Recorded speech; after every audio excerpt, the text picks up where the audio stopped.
Magtanong na kayo ng magtanong. Kilala po ba ninyo si Mr. Jamie Guban? O pamilyar po ba kayo sa pangalan niya at si Mr. Mark Taguba?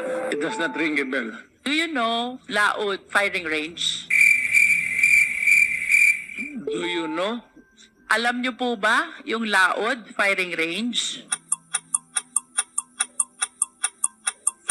So, hindi.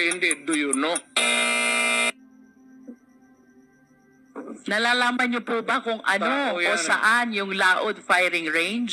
Excuse me, Tingin mo, point of order. ganun ako gagago? Point of order, Mr. Chair. Kanina sinabihan na natin na may rule na bawal gumamit ng manaswang salita or hindi magandang salita. Am I that stupid? English yan. Ang Tagalog niyan is ganun, ako gagago. Huwag ka magbarurong, ma'am. You do not know me from Adam.